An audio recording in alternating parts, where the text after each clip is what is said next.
Welcome to this session of Vijnana Science of Class 8 Karnataka syllabus. ಅಧ್ಯಾಯ 4ನೇದು.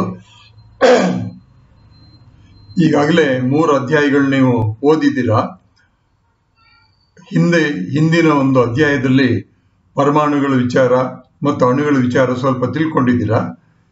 ಈಗಿನ ಈ 4ನೇ ಒಂದು ಅಧ್ಯಾಯದಲ್ಲಿ ಇನ್ನೂ ಸ್ವಲ್ಪ ಹೆಚ್ಚು ವಿಚಾರಗಳನ್ನ ತಿಳಿಯೋದಕ್ಕೆ ಪ್ರಯತ್ನ ಮಾಡಬಹುದು. ನಾನು ಇಂಗ್ಲಿಷು ಮತ್ತು ಕನ್ನಡ ಎರಡರಲ್ಲೂ ಯೂಸ್ ಮಾಡ್ತೀನಿ. ಕಾರಣ ಏನಂದ್ರೆ, ನೀವು ಕನ್ನಡ ಮೀಡಿಯಂನವರಾಗಿದ್ರೆ ನಿಮಗೆ ಮುಂದೆ ಇಂಗ್ಲಿಷ್ನಲ್ಲಿ ಕಲ್ತ್ಕೊಳ್ಳೋದಕ್ಕೆ ಅನುಕೂಲ ಆಗುತ್ತೆ ಅಂತ. Today we shall start knowing more about atoms and molecules. We will find out what do we have inside the atoms today. Maybe tomorrow we shall examine about the molecules.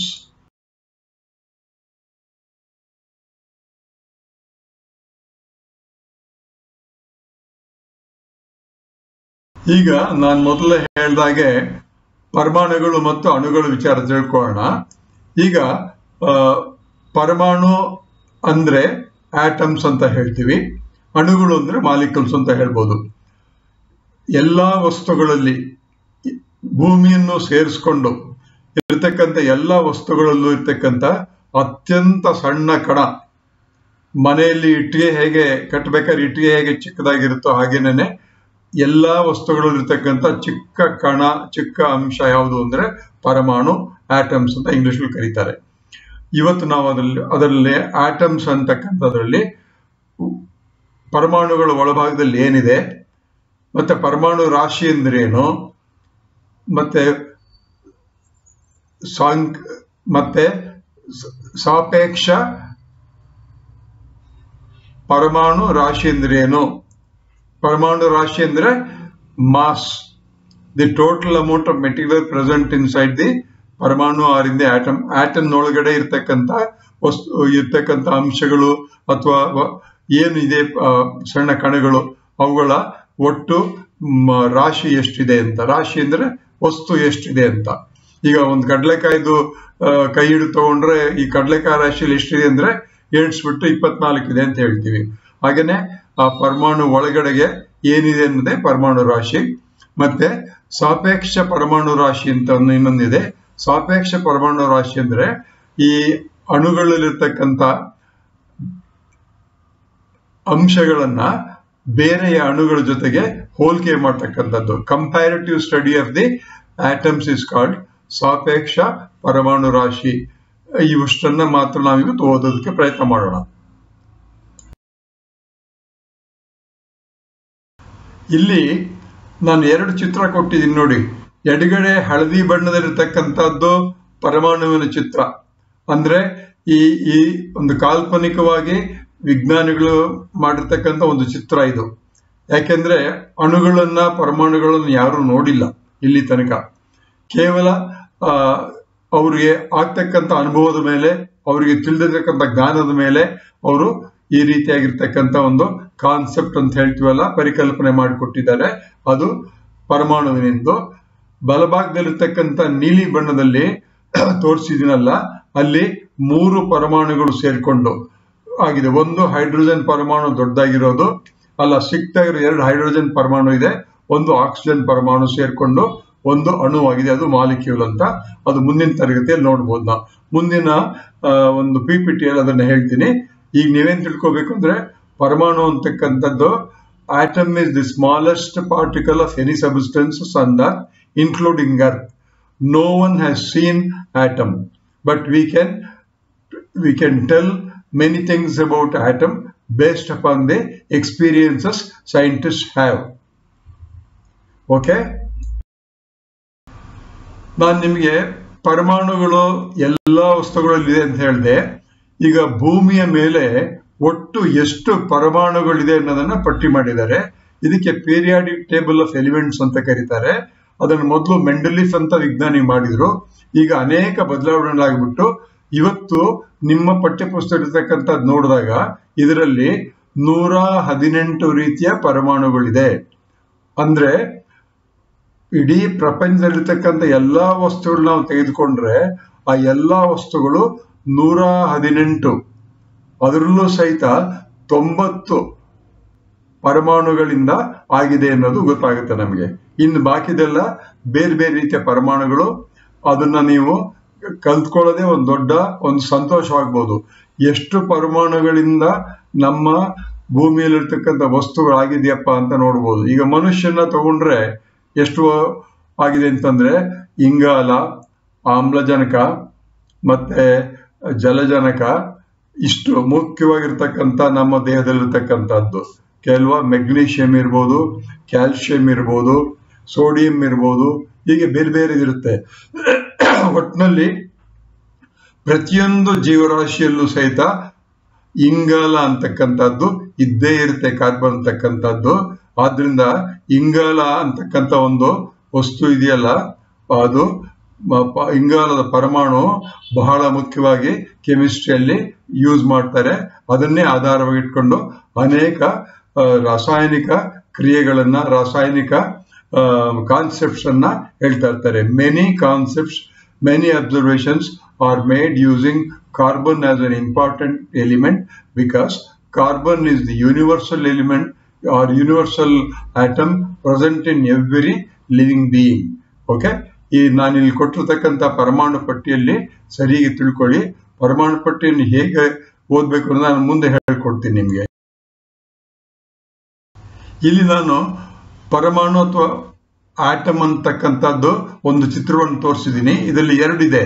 ಒಂದು ಹೈಡ್ರೋಜನ್ ಆಟಮ್ ಅಂತಕ್ಕಂಥದ್ದು, ಇನ್ನೊಂದು carbon atom ಅಂತಕ್ಕಂಥದ್ದು.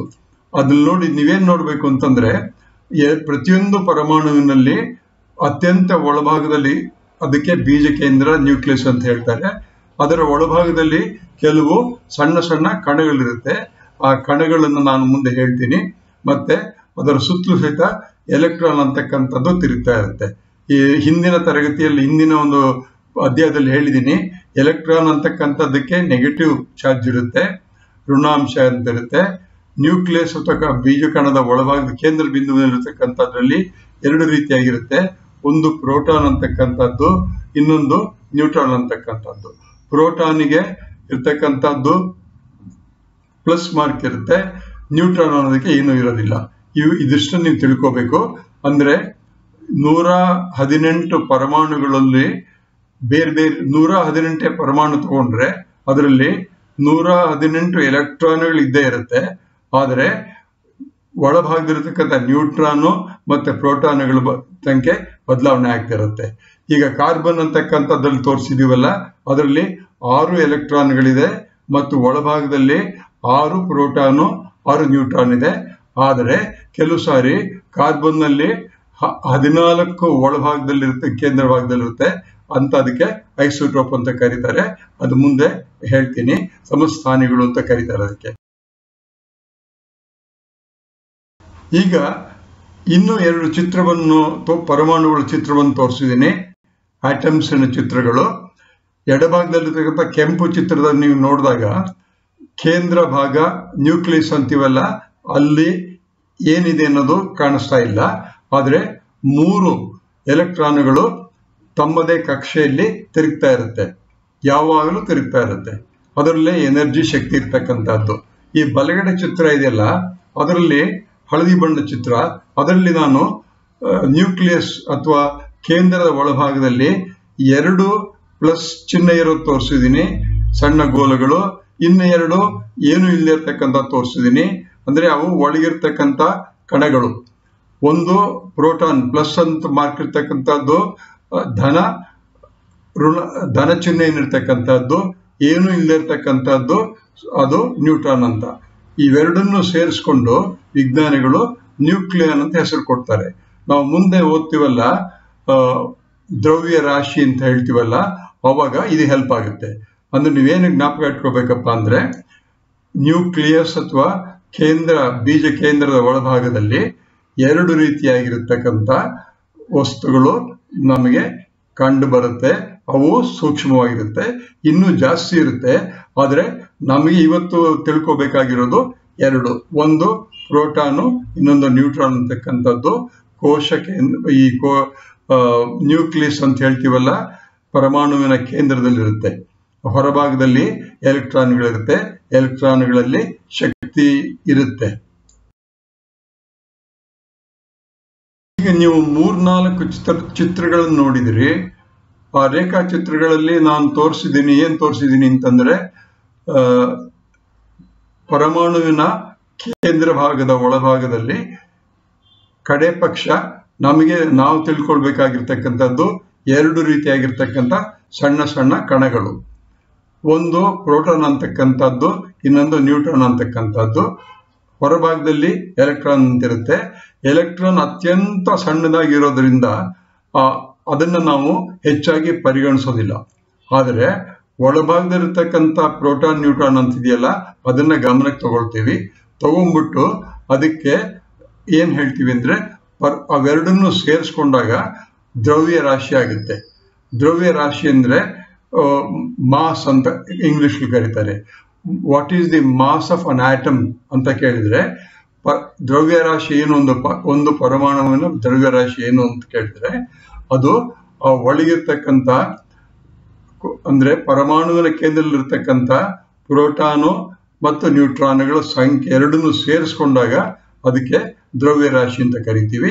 ಹೊರಗಿರ್ತಕ್ಕಂಥ electron ಅನ್ನು ಸಾಮಾನ್ಯವಾಗಿ ಪರಿಗಣಿಸಲ್ಲ, ಕಾರಣ ಅತ್ಯಂತ ಚಿಕ್ಕದು, ಅದಕ್ಕೆ ತೂಕನೇ ಇರೋದಿಲ್ಲ. ಆದ್ರೆ ಈ ದ್ರವ್ಯ ರಾಶಿ ಇರುತ್ತಲ್ಲ, ಅಂದ್ರೆ ಮಾಸ್ ಅಂತ ಹೇಳ್ತೀವಲ್ಲ, ಮಾಸ್ ಅನ್ನ ನಾವು ತಕ್ಕಡಿಯಲ್ಲಿಟ್ಟಾಗ ಅದಕ್ಕೆ ಸ್ವಲ್ಪ ತೂಕ ಕಂಡು ಬರ್ಬೋದು. ಈಗ ಒಂದು ಮಾವಿನ ಹಣ್ಣು ತಗೊಂಡ್ರೆ ಮಾವಿನ ಹಣ್ಣಿನ ಒಳಗೆ ನಾವು ತಿಂತೀವಲ್ಲ, ಅದೆಲ್ಲ ಮಾಸು. ನಾವೆಲ್ಲ ಮಾಸ್ ತಿಂತೀವಿ. ಅದನ್ನೇ ಒಂದು ತಕ್ಕಡಿಯಲ್ಲಿ ಇಟ್ಟಾಗ ಅದು 50 ಗ್ರಾಮ್ 100 ಗ್ರಾಮ್ ಅಂತ ತೂಕ ತೋರಿಸುತ್ತೆ.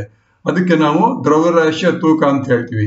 ಹಾಗೇನೆ ಪರಮಾಣು ರಾಶಿಗೂ ತೂಕಕ್ಕೂ ವ್ಯತ್ಯಾಸ ಇರುತ್ತೆ.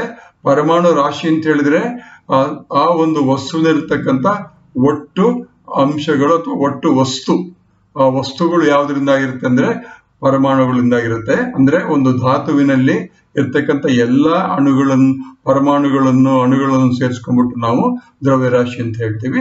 ತೂಕ ಅಂತಕ್ಕಂಥದ್ದು ವಸ್ತುವನ್ನ ಭೂಮಿ ಕೇಂದ್ರಕ್ಕೆ ಎಳ್ಕೊಳತ್ತಲ್ಲ, ಆಗ ತೂಕ ಅಂತ ಕಂಡು ಬರುತ್ತೆ. ಅದನ್ನ ಜ್ಞಾಪಕ ಇಟ್ಕೋಬೇಕು ನೀವು. ಒಂದು ಪರಮಾಣುವಿನ ತೂಕ ಅದೆಷ್ಟು ಚಿಕ್ಕದೆಂದರೆ, ಅಂದ್ರೆ ಒಂದು ಪರಮಾಣುವಿನ ತೂಕ ನೀವು ಹೇಳಬೇಕು ಅಂತಂದ್ರೆ ಹೇಳಕ್ ಆಗೋದೇ ಇಲ್ಲ. ಅದನ್ನ ವಿಜ್ಞಾನಿಗಳು ಡಾಲ್ಟನ್ ಅಂತ ತುಂಬಾ ವಿಜ್ಞಾನಿಗಳು ಈಗಲೂ ಕೆಲಸ ಮಾಡ್ತಿದ್ದಾರೆ. ಅದಕ್ಕೆ ಅಟಾಮಿಕ್ ಮಾಸ್ ಯೂನಿಟ್ ಅಂತ ಕರೀತಾರೆ. ಅದನ್ನ ನಾವು ಮುಂದೆ ತಿಳ್ಕೊಳ್ಳೋಣ.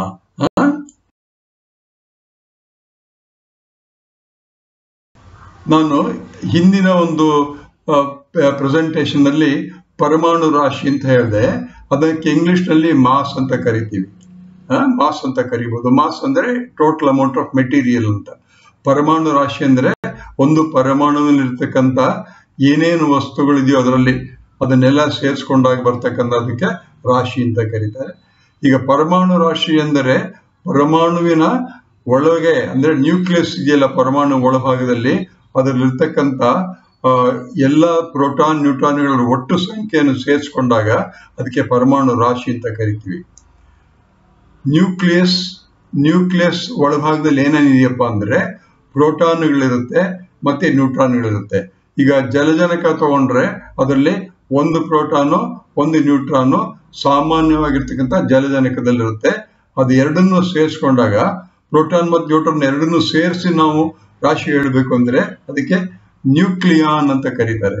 ನ್ಯೂಕ್ಲಿಯಸ್ ಬೇರೆ, ನ್ಯೂಕ್ಲಿಯಾನ್ ಬೇರೆ. ನ್ಯೂಕ್ಲಿಯಾನ್ ಅಂದ್ರೆ ಪ್ರೋಟಾನುಗಳು ಮತ್ತು ನ್ಯೂಟ್ರಾನ್ಗಳನ್ನು ಸೇರಿಸಿದಾಗ 8 + 6 14 ಆಗುತ್ತಲ್ಲ, ಅದು ನ್ಯೂಕ್ಲಾನುಗಳು. ಆ ನ್ಯೂಕ್ಲಿಯಾನ್ ಅವುಗಳನ್ನು ಸೇರಿಸ್ಕೊಂಡಾಗ ಪರಮಾಣು ರಾಶಿ ಅಂತ ಕರಿತೀವಿ. ಎಲೆಕ್ಟ್ರಾನ್ ಅನ್ನು ಸೇರಿಸ್ಕೊಳ್ಳೋದಿಲ್ಲ. ಒಂದು ಪರಮಾಣುವಿನ ರಾಶಿ ಹೇಳ್ತೀವಲ್ಲ, ಅದು ಹೇಳ್ಬೇಕು ಅಂತಂದ್ರೆ ಎರಡು ಸೇರಿಸ್ಕೋಬೇಕು ಅಂತಂದ್ರೆ ಒಂದು ಪರಮಾಣುವಿನ ರಾಶಿ ಹೇಳ್ಬೇಕಾದ್ರೆ ಒಂದನೇದು ನ್ಯೂಟ್ರಾನ್ಗಳನ್ನು ಸೇರಿಸ್ಕೋಬೇಕು, ಪ್ರೋಟಾನ್ಗಳು ಸೇರಿಸ್ಕೋಬೇಕು. ಪ್ರೋಟಾನಿನ ರಾಶಿ ಎಷ್ಟು ಚಿಕ್ಕದಿರುತ್ತಪ್ಪ ಅಂದ್ರೆ ಅದಕ್ಕೆ 1.008 AMU ಅಂತ ಕರೀತಾರೆ. ಅದಕ್ಕೆ ಅಟಾಮಿಕ್ ಮಾಸ್ ಯೂನಿಟ್ ಅಂತ ಕರೀತಾರೆ. ಅದನ್ನ ತೂಕ ಮಾಡೋಕ್ ಆಗೋದಿಲ್ಲ. ಅದೇ ರೀತಿ ನ್ಯೂಟ್ರಾನಿನ ಒಂದು ಮಾಸ್ ಅಥವಾ ಅದರ ದ್ರವ್ಯರಾಶಿ ಎಷ್ಟಪ್ಪ ಅಂತಂದ್ರೆ 1.0087 ಅಂತ. ಅದು AMU ಅಟಾಮಿಕ್ ಮಾಸ್ ಯೂನಿಟ್ ಅಂತ ಕರೀತಾರೆ. ಅದಕ್ಕೆ ಇವೆರಡನ್ನು ಸೇರಿಸ್ಕೊಂಡಾಗ ನಾವು ಪರಮಾಣು ರಾಶಿ ಅಂತ ಹೇಳ್ತೀವಿ. ಗೊತ್ತಾಯ್ತಾ? ಸೊ ಇದನ್ನ ಸ್ವಲ್ಪ ಜ್ಞಾಪಕ ಇಟ್ಕೊಳ್ಳಿ. ಇಂಗ್ಲಿಷ್ ನಲ್ಲಿ ಇದಕ್ಕೆ ಅಟಾಮಿಕ್ ಮಾಸ್ ಅಂತ ಕರೀತಾರೆ. Atomic mass is equal to the total amount of the total number of the protons and the total number of the neutrons present is equal to total atomic mass. ಅದು ಪರಮಾಣು ರಾಶಿ ಅಂತ ಕರೀತಾರೆ.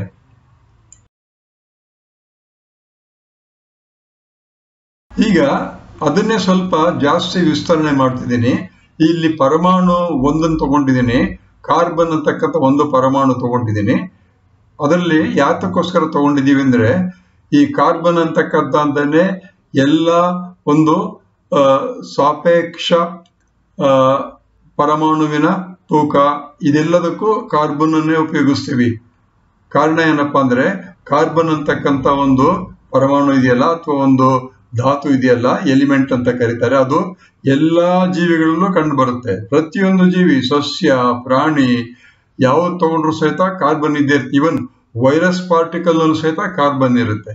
ಮತ್ತೆ carbon ತುಂಬಾ stable, ಹೆಚ್ಚು ಬದಲಾವಣೆ ಆಗೋಲ್ಲ. ಅದು ವೈಪರೀತ್ಯಗಳು ಅಂದ್ರೆ ಪರಿಸರದ ವೈಪರೀತ್ಯಗಳಾದಾಗ ನೀರು ಬದಲಾವಣೆ ಆಗುತ್ತೆ, ನೀರು ಆವಿಯಾಗಿ ಹೊರಟೋಗುತ್ತೆ. ತುಂಬಾ ಚಳಿ ಅಥವಾ ತುಂಬಾ ಒಂದು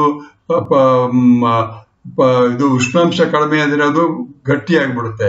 ಆದ್ರೆ ಇಂಗಾಲ ಅಂತಕ್ಕಂಥದ್ದು ಏನು ಬದಲಾವಣೆ ಆಗೋದಿಲ್ಲ. ಅದಕ್ಕೋಸ್ಕರ ಇಂಗಾಲನ ಎಕ್ಸಾಂಪಲ್ ತಗೊಂಡಿದ್ದೀನಿ. ಇಂಗಾಲ ಅಂತಕ್ಕಂಥದ್ದಕ್ಕೆ ಸಿಂಬಲ್ ಅಂತ ಹೇಳ್ತೀವಲ್ಲ, ಸಿಂಬಲ್ ಅಂತ ಹೇಳಿದ್ರೆ ಒಂದು ಒಂದು ಒಂದು ಪರಮಾಣುವಿನಂತೂ ತೋರ್ತಕ್ಕಂಥ ಒಂದು ಚಿಹ್ನೆ. ಈಗ 118 ಇದ್ರೆ 118ಕ್ಕೂ ಬೇರೆ ಬೇರೆ ಚಿಹ್ನೆಗಳಿರುತ್ತೆ. ಈ ಕಾರ್ಬನ್ ಅನ್ನೋದಕ್ಕೆ ಸಿ ಅಂತ ಕರಿತೀವಿ, ಆಕ್ಸಿಜನ್ಗೆ O ಅಂತ ಕರಿತೀವಿ, ಹೈಡ್ರೋಜನ್ಗೆ H ಅಂತ ಕರಿತೀವಿ, ಮರ್ಕ್ಯೂರಿಗೆ Hg ಅಂತ ಕರಿತೀವಿ. ಇದೆಲ್ಲ ಹೇಗೆ ಅನ್ನೋದನ್ನ ಮುಂದಿನ ತಿಳ್ಕೊಬಹುದು ನೀವು. ಈಗ ತಗೊಂಡಿರೋ ಉದಾಹರಣೆಯಲ್ಲಿ ಕಾರ್ಬನ್ಗೆ ಸಿ ಅಂತ ತೋರಿಸಿದ್ದೀನಿ. ಅದರ ಬಲಭಾಗದಲ್ಲಿ ಸಣ್ಣ ಅಂಕಿಯಲ್ಲಿ 12 ಅಂತ ಬರೆದಿದ್ದೀನಿ, ಕೆಳಭಾಗದಲ್ಲಿ 6 ಅಂತ ಬರೆದಿದ್ದೀನಿ. ಇದು ಪ್ರತಿಯೊಂದು ಪರಮಾಣುವಿನಲ್ಲೂ ಇರ್ತಕ್ಕಂಥದ್ದಿರುತ್ತೆ. ಇಂಗ್ಲಿಷ್ ನಲ್ಲಿ ಇದಕ್ಕೆ ಸೂಪರ್ ಸ್ಕ್ರಿಪ್ಟ್ ಅಂತ ಕರೀತಾರೆ, ಮೇಲಿರೋದಕ್ಕೆ, ಕೆಳಗಿರೋದಕ್ಕೆ ಸಬ್ಸ್ಕ್ರಿಪ್ಟ್ ಅಂತ ಕರೀತಾರೆ. ಅದು ಎರಡು ಒಂದೇ ಕಡೆ ಇರ್ಬೋದು ಅಥವಾ ಒಂದು ಬಲಗಡೆ ಒಂದು ಎಡಗಡೆ ಇರ್ಬೋದು. ಈಗ ಬಲಗಡೆ ಇರ್ತಕ್ಕಂಥ 12 ಅಂತಿದಿಲ್ಲ, ಅದು ಸೂಪರ್ ಸ್ಕ್ರಿಪ್ಟ್ ಅಂತ ಕರಿತೀವಿ. ಮೇಲಿರ್ತಕ್ಕಂಥದ್ದು ಅದೇನ್ ತೋರಿಸುತ್ತಪ್ಪ ಅಂದ್ರೆ ಪರಮಾಣುವಿನಲ್ಲಿ ಇರ್ತಕ್ಕಂಥ ಪ್ರೋಟಾನುಗಳು ಮತ್ತು ನ್ಯೂಟ್ರಾನ್ಗಳ ಸಂಖ್ಯೆ ಸೇರಿಸ್ಕೊಂಡು ತೋರಿಸುತ್ತೆ. ಅದು ಅಟಾಮಿಕ್ ಮಾಸ್, ದ್ರವ್ಯ ರಾಶಿ ಅಂತ ಕರಿತೀವಿ. ಅದಕ್ಕೆ ಕೆಳಭಾಗದಲ್ಲಿ ಎಡಗಡೆ ತೋರಿಸಿದಲ್ಲ 6, ಅದೇನ್ ತೋರಿಸುತ್ತಪ್ಪ ಅಂತಂದ್ರೆ ಅದು ಆ ಪರಮಾಣುವಿನಲ್ಲಿರ್ತಕ್ಕಂಥ ಎಲೆಕ್ಟ್ರಾನ್ಗಳ ಸಂಖ್ಯೆ ತೋರಿಸುತ್ತೆ. ಎಲೆಕ್ಟ್ರಾನ್ಗಳ ಸಂಖ್ಯೆ ಎಷ್ಟಿದೆ ಅಂತ ತೋರಿಸುತ್ತೆ. ಈಗ ಅದೇ ಒಂದು ಚಿತ್ರವನ್ನು ನೋಡಿ, ಸೆಂಟ್ರಲ್ ಕೊಟ್ಟಿದ್ದೀನಿ. ಅದರಲ್ಲಿ 2 ಚಿತ್ರ ತೋರಿಸಿದ್ದೀನಿ, ಕಾರ್ಬನ್ನಿನ 2 ಚಿತ್ರ ತೋರಿಸಿದ್ದೀನಿ. ಒಂದು ಕಾರ್ಬನ್ ನಲ್ಲಿ 12 ಇದೆ, ಅದನ್ನೇ ತೋರಿಸಿರೋದು. 12 ಏನೇನು, 6 ಪ್ರೋಟಾನ್ಗಳು 6 ನ್ಯೂಟ್ರಾನ್ಗಳು ಸೇರ್ಕೊಂಡಿದೆ, ಅದು ದ್ರವ್ಯ ರಾಶಿ ಅದರದ್ದು. ಎರಡನೇ ಚಿತ್ರದಲ್ಲಿ 8 6 ಇದೆ. ಯಾವ್ದು 8 ಇದೆ? ಪ್ರೋಟಾನ್ಗಳ ಸಂಖ್ಯೆ 8 ಇದೆ, ಮತ್ತೆ ನ್ಯೂಟ್ರಾನ್ಗಳ ಸಂಖ್ಯೆ 6 ಇದೆ. ಅದಕ್ಕೆ 14 ಆಗ್ಬಿಡುತ್ತೆ. ಅವಾಗ ಸಿ 14 ಮತ್ತೆ 6 ಅಂತ ಬರೀತೀವಿ. ಸೂಪರ್ ಸ್ಕ್ರಿಪ್ಟ್ 14 ಕೆಳಗಡೆ 6. ಇದಕ್ಕೆ ಏನಂತ ಕರೀತಾರೆ ಅಂದ್ರೆ, ಒಂದೇ ಪರಮಾಣು 2 ಅಥವಾ 3 ರೀತಿಯಲ್ಲಿ ಇದ್ದಾಗ ಒಂದೇ ಪರಮಾಣು ಆಗಿರ್ಬೇಕದು. ಅದಕ್ಕೆ ಐಸೋಟೋಪ್ಸ್ ಅಥವಾ ಸಮಸ್ಥಾನಿಗಳು ಅಂತ ಕರೀತಾರೆ ಇಂಗ್ಲಿಷ್ ನಲ್ಲಿ. ಈ ಸಮಸ್ಥಾನಿಗಳ ಬಗ್ಗೆ ನೀವು ತಿಳ್ಕೋಬೇಕು. ಅಂದ್ರೆ ದ್ರವ್ಯ ರಾಶಿ ಒಂದೇ ಧಾತುವಿನ ದ್ರವ್ಯ ರಾಶಿ ಬದಲಾವಣೆ ಆಗ್ತಾ ಇರ್ಬೋದು. ಅದಕ್ಕೆ ಕಾರಣ ಆದ ಸಮಸ್ಥಾನಿಗಳಿರುತ್ತೆ ಅಂತ. ಈಗ ಐಸೋಟೋಪ್ಸ್ ಇರುತ್ತೆ, ಅದು ನೀವು ಮುಂದೆ ಓದ್ಬೋದು.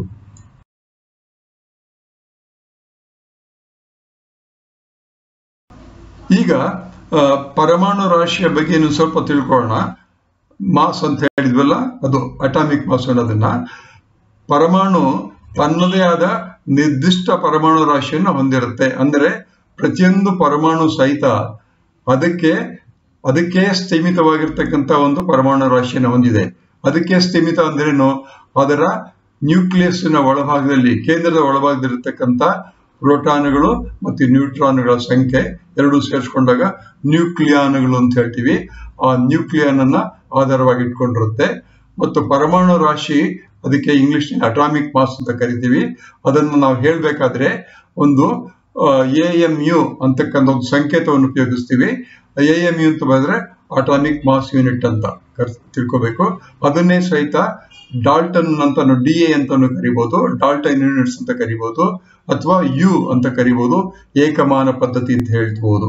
ಯಾಕಂದ್ರೆ U ಅಂತಕ್ಕಂಥ ಏಕಮಾನ ಪದ್ಧತಿಯನ್ನ ಎಲ್ಲಾ ರಾಸಾಯನಿಕ ಸಂಸ್ಥೆಗಳು, ರಾಸಾಯನಿಕ ಶಾಸ್ತ್ರಜ್ಞರು, ಎಲ್ಲಾ ವಿಜ್ಞಾನಿಗಳು ಒಪ್ಕೊಂಡಿದ್ದಾರೆ.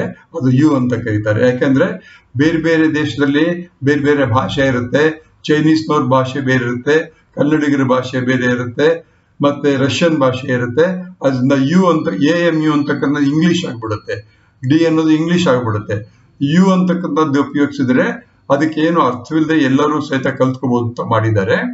ಅತ್ಯಂತ ಹಗುರವಾದ ಹೈಡ್ರೋಜನ್ ಪರಿಮಾಣ ಇದೆಯಲ್ಲ, ಅತ್ಯಂತ ಹಗುರ 118 ಪರಮಾಣುಗಳಲ್ಲಿ ಅತ್ಯಂತ ಹಗುರವಾಗಿರ್ತಕ್ಕಂಥದ್ದು, ಅದಕ್ಕೆ ತೂಕವೇ ಇಲ್ಲ ಅಂತ ಹೇಳ್ಬೋದು. ಅಂತ ಒಂದು ಪರಮಾಣು ಯಾವ್ದಪ್ಪ ಅಂದ್ರೆ ಹೈಡ್ರೋಜನ್. ಅದ್ರಲ್ಲಿ ಏನಿದೆ, ಅದರ ರಾಶಿ ಎಷ್ಟಪ್ಪ ಅಂತಂದ್ರೆ 1 ಎಂದು ಪರಿಗಣಿಸಲಾಗುತ್ತೆ. ಯಾಕೆ ಅಂತಂದ್ರೆ ಅದರಿರ್ತಕ್ಕಂಥದ್ದು 1 ಪ್ರೋಟಾನು 1 ನ್ಯೂಟ್ರಾನ್. ಆಯ್ತಾ? ಅದನ್ನು ತಿಳ್ಕೊಬೇಕು, ಮುಂದೆ ನೀವು ತಿಳ್ಕೊಬೇಕಾಗುತ್ತೆ. ಈ ಕೆಳಗಡೆ ಕೊಟ್ಟಿರೋ ನಾನು ಏನ್ ಕೊಟ್ಟಿದ್ದೀನಿ ಅಂತಂದ್ರೆ, ನಿಮಗೆ ತೋರಿಸಿದೀನಿ ಅಂತಂದ್ರೆ, ಮೆಗ್ನೀಷಿಯಂ ಅಂತಕ್ಕಂಥ ಒಂದು ಪರಮಾಣುವಿನ ಚಿತ್ರವನ್ನು ತೋರಿಸಿದ್ದೀನಿ. ಆ ಚಿತ್ರದಲ್ಲಿ ನಿಮ್ಗೆ ಮೊದಲೇ ಹೇಳಿದಾಗೆ ಎಡಭಾಗದಲ್ಲಿ ಸೂಪರ್ ಸ್ಕ್ರಿಪ್ಟ್ ಅಂತ ಇದೆ, 24 ಮೇಲೆ ಈ 12 ಕೆಳಗೆ ಬರ್ದಿದೀವಿ. ಕಾರ್ಬನ್ಗೆ 12 ನಾನು ಬಲಗಡೆ ಬರೆದಿದೆ. ಎರಡು ರೀತಿಯಾಗಿ ಉಪಯೋಗಿಸ್ತಾರೆ, ಅದಕ್ಕೋಸ್ಕರ ಎರಡನ್ನು ತೋರಿಸಿದೀನಿ. 24 ಅಂತದ್ದು ನ್ಯೂಟ್ರಾನು ಮತ್ತು ಪ್ರೋಟಾನುಗಳನ್ನು ಸೇರಿಸಿ ಬರ್ತಕ್ಕಂಥ ಮಾಸ್ ನಂಬರ್. ಕೆಳಗಿರ್ತಕ್ಕಂಥ 12 ಅಂತಕ್ಕಂಥದ್ದು ಅಲ್ಲಿರ್ತಕ್ಕಂಥ ಎಲೆಕ್ಟ್ರಾನಿನ ಸಂಖ್ಯೆ. ಇಲ್ಲಿ +2+ ಅಂತ ಬರ್ದಿದೀವಲ್ಲ, ಅದು ಏನಪ್ಪಾ ಅಂತಂದ್ರೆ ಅದಕ್ಕೆ ವೇಲೆನ್ಸಿ ಅಂತ ಕರೀತಾರೆ, ವೇಲೆನ್ಸ್ ಎಲೆಕ್ಟ್ರಾನ್ಸ್ ಅಂತ ಕರೀತಾರೆ. ಅದು ಹೇಗೆ ಬೇರೆಯ ಪರಮಾಣುಗಳೊಂದಿಗೆ ಅದು ಅಥವಾ ಅಣುಗಳೊಂದಿಗೆ ಸಂಯುಕ್ತವಾಗುತ್ತೆ ಅಂತ ತೋರಿಸುತ್ತೆ. ಅದು ವೇಲೆನ್ಸಿ ಅನ್ನೋದ್ರಲ್ಲಿ ಮುಂದೆ ನೀವು ಕಲ್ತ್ಕೋಬಹುದು.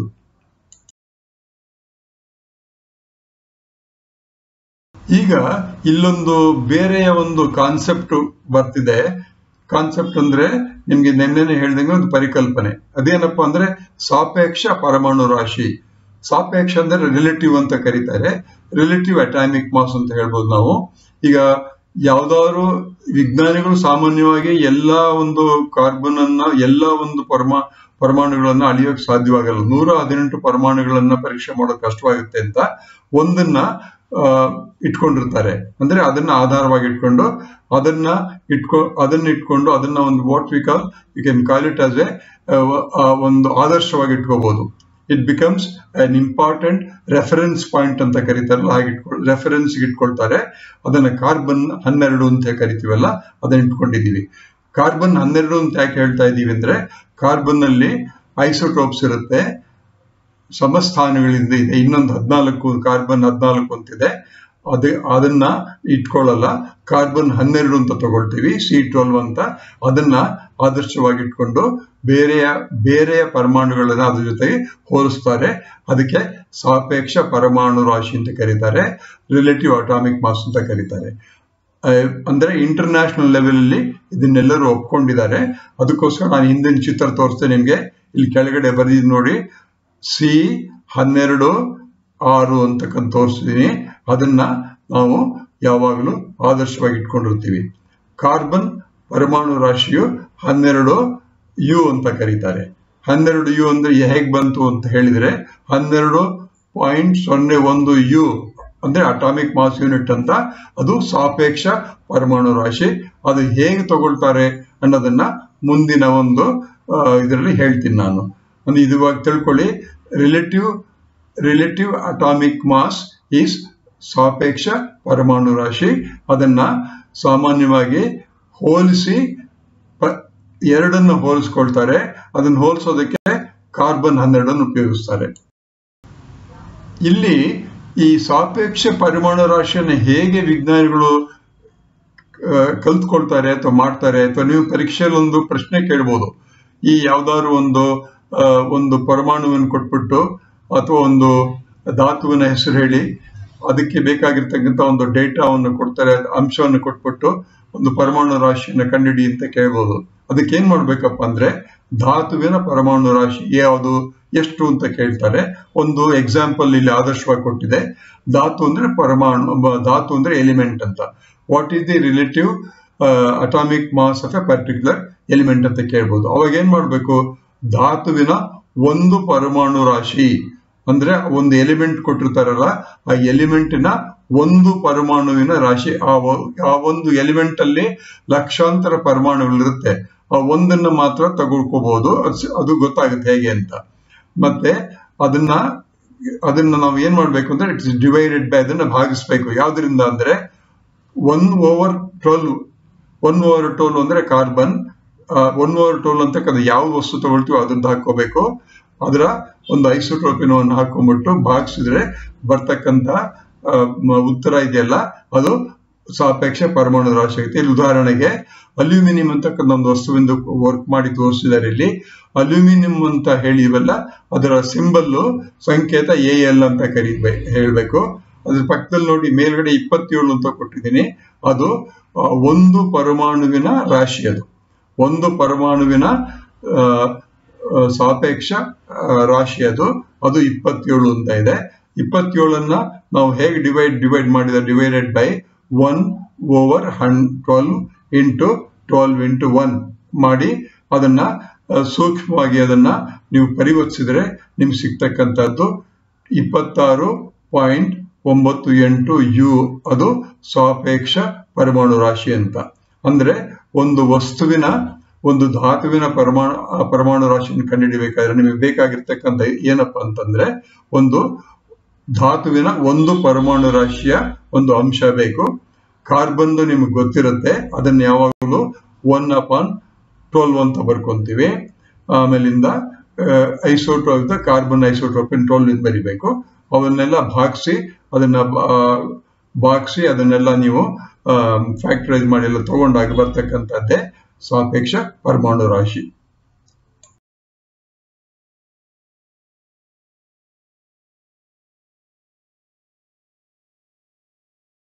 ಇಲ್ಲಿ ನಾನು ಕೆಲವು ಧಾತುಗಳ ಅಂದ್ರೆ ಕೆಲವು ಎಲಿಮೆಂಟ್ಸ್, ಇವುಗಳ ಸಾಪೇಕ್ಷ ಪರಮಾಣು ರಾಶಿಯನ್ನು ಕೊಟ್ಟಿದ್ದೀನಿ. ಅದು ನಿಮ್ಮ ಪುಸ್ತಕದಲ್ಲೂ ಇದೆ, ಅದು ನೀವು ತಿಳ್ಕೋಬಹುದು. ಅಲ್ಯೂಮಿನಿಯಂ ಅನ್ನೋದಕ್ಕೆ ಸಿಂಬಲ್ ಚಿಹ್ನೆ AL ಅಂತ. ಅದರ ಸಾಪೇಕ್ಷ ಪರಮಾಣು 26.98. ಹೀಗೆ ಆಕ್ಸಿಜನ್ ಅಂತಕ್ಕನ್ನೋದು O ಅಂತ. ಅದು ಒಂದು ಆಟಮ್ ನೋಡಿ, ಒಂದು ಆಟಮ್ ಮಾತ್ರ ತೋರಿಸಿದೀವಿ, ಒಂದು ಪರಮಾಣು ಮಾತ್ರ ತೋರಿಸಿದೀವಿ. ಅದು 15.99. ಹೀಗೆ ಪ್ರತಿಯೊಂದು 118 ಪರಮಾಣುಗಳು ನಾವು ಸಾಪೇಕ್ಷ ಪರಮಾಣು ರಾಶಿಯನ್ನ ಬರೀಬಹುದು. ಅದು ಬರೆಯೋದಕ್ಕೆ ಹಿಂದೆ ತೋರಿಸಿದ ಲೆಕ್ಕ ಆ ರೀತಿ ಮಾಡೋದಕ್ಕೆ ಪ್ರಯತ್ನ ಮಾಡಬೇಕಾಗ್ಬೋದು. ಇದರ ಬಗ್ಗೆ ಒಂದೆರಡು ಲೆಕ್ಕವನ್ನು ನೀವು ಮಾಡಿದ್ರೆ ಹೇಗೆ ಅಂತ ನಿಮಗೆ ಗೊತ್ತಾಗುತ್ತೆ. ಪರೀಕ್ಷೆಯಲ್ಲಿ ಕೇಳಲೂಬಹುದು ಇದನ್ನು ನಿಮಗೆ.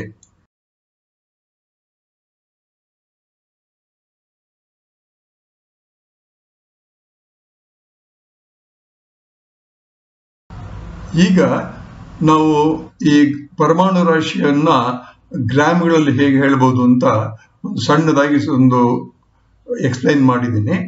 ಗ್ರಾಮ್ ಪರಮಾಣು ರಾಶಿಯನ್ನ ಅಂದ್ರೆ ಅದು ಸಾಪೇಕ್ಷ ಪರಮಾಣು ರಾಶಿಯನ್ನ ಗ್ರಾಮ್ಗಳಲ್ಲಿ ಬರೆದಾಗ ಅದು ಗ್ರಾಮ್ ಪರಮಾಣು ರಾಶಿ ಆಗುತ್ತೆ.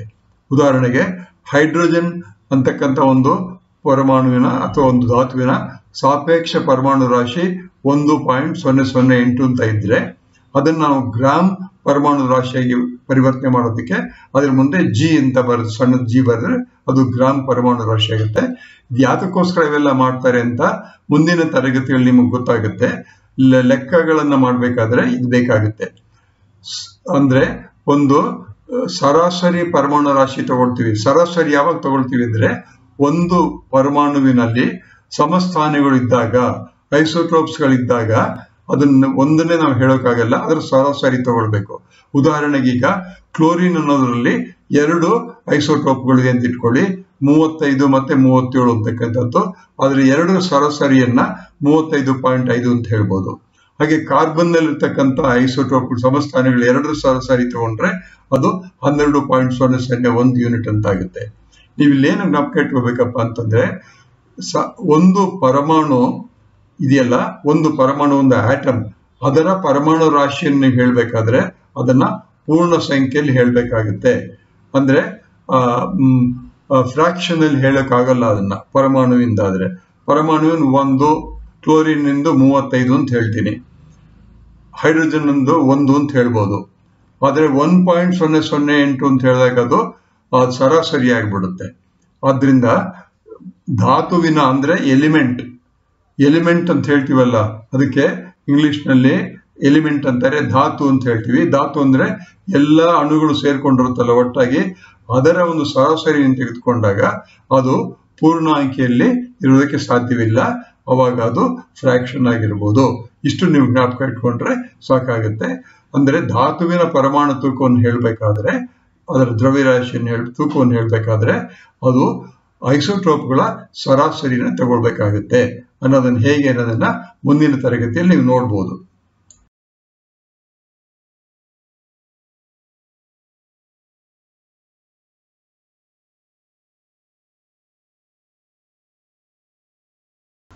ಈಗ ನಾವು ಇಲ್ಲಿಗೆ ಒಂದು ಪರಮಾಣುವಿನ ವಿಚಾರ ಮುಗಿಸ್ಕೊಂಡ್ವಿ. ಪರಮಾಣುವಿನಲ್ಲಿ ಏನ್ ನಾವು ಕಲ್ತ್ಕೊಂಡ್ವಿ ಅಂದ್ರೆ 118 ಪರಮಾಣುಗಳಿವೆ, ಅಂದ್ರೆ 118 ತರದ ಧಾತುಗಳಿವೆ. ಪ್ರಪಂಚದಲ್ಲಿರ್ತಕ್ಕಂಥ ಪ್ರತಿಯೊಂದು ವಸ್ತು ಸಹಿತ ಪರಮಾಣುಗಳಿಂದ ಆಗಿರುತ್ತೆ. ಪರಮಾಣುಗಳಿಂದ ಅಣುಗಳಾಗ್ಬೋದು. ಅದು ನಾವಿವತ್ತು ಬರೀ ಪರಮಾಣುವಿನ ವಿಚಾರ ಹೇಳ್ತಾ ಇದ್ದೀವಿ. ಪ್ರತಿಯೊಂದು ಪರಮಾಣುವಿನ ತುಂಬಾ ಚಿಕ್ಕದಾಗಿರುತ್ತೆ. ಅತ್ಯಂತ ಹಗುರವಾಗಿರ್ತಕ್ಕಂಥ ಪರಮಾಣು ಅಂದ್ರೆ ಜಲಜನಕ ಅಂತಕ್ಕಂಥದ್ದು. ಪರಮಾಣುವಿನ ಕೇಂದ್ರ ಬಿಂದುವಿನಲ್ಲಿ ನ್ಯೂಕ್ಲಿಯಸ್ ಅಂತೀವಲ್ಲ, ಅದರ ಒಳಭಾಗದಲ್ಲಿ ಪ್ರೋಟಾನ್ ಮತ್ತು ನ್ಯೂಟ್ರಾನ್ಗಳು ಎರಡು ಸೇರುತ್ತೆ. ಅವೆರಡನ್ನೂ ಸೇರಿಸ್ಕೊಂಡ್ಬಿಟ್ಟು ನ್ಯೂಕ್ಲಿಯಾನ್ ಅಂತ ಕರೀತಾರೆ.